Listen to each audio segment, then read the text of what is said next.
বাংলাদেশকে বড় সুখবর দিয়েছে বিশ্বের অন্যতম পরাশক্তি চীন। চলতি বছরের ডিসেম্বর থেকে বাংলাদেশকে শতভাগ শুল্কমুক্ত বাজার সুবিধা দেওয়ার ঘোষণা দিয়েছে বেইজিং। সোমবার ঢাকাস্থ চীনা দূতাবাস এক বিবৃতিতে এই তথ্য জানিয়েছে। বিবৃতিতে বলা হয়, গত ৫ সেপ্টেম্বর প্রেসিডেন্ট শি জিনপিং চীন আফ্রিকান শীর্ষ সম্মেলনে স্বল্প উন্নত দেশগুলোকে শতভাগ শুল্কমুক্ত বাজার সুবিধা দেওয়ার ঘোষণা দিয়েছেন। চলতি বছরের ১ ডিসেম্বর বাংলাদেশ ও চীনের কূটনৈতিক সম্পর্ক স্থাপনের দিন। এদিন থেকে বাংলাদেশ শতভাগ শুল্কমুক্ত বাজার সুবিধা পাবে।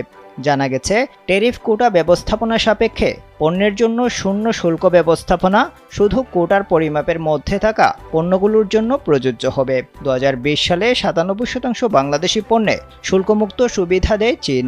এবার ব্যাংকও আপনার হাতের মুঠোয়। Balance transfer, mobile recharge, bill pay থেকে শুরু করে যা চান সব হবে এক মুহূর্তে। NRBC planet. এরপর ২০২২ সালে ৯৮% বাংলাদেশি পণ্যে শুল্কমুক্ত সুবিধা দেওয়া হয়, যার মধ্যে চামড়া ও চামড়াজাত পণ্যসহ ৩৮৩টি নতুন পণ্য ছিল। ২০২০ সালে চীন ২.৪ ট্রিলিয়ন মূল্যমানের পণ্য আমদানি করে, যার মধ্যে বাংলাদেশের অংশ মাত্র ০.০৫%। এই তথ্য এটাই নির্দেশ করে যে চীনের সঙ্গে বাণিজ্য সম্প্রসারণের বিপুল সম্ভাবনা রয়েছে। এ বিষয়ে research and policy integration for ডেভেলপমেন্টের চেয়ারম্যান এম এ রাজ্জাক একটি গবেষণাপত্রে উল্লেখ করেছেন, চীনের আমদানি বাজেটের ১% যদি বাংলাদেশ থেকে যায়, তাহলে বছরে $২৫ বিলিয়ন উপার্জন করতে পারবে ঢাকা।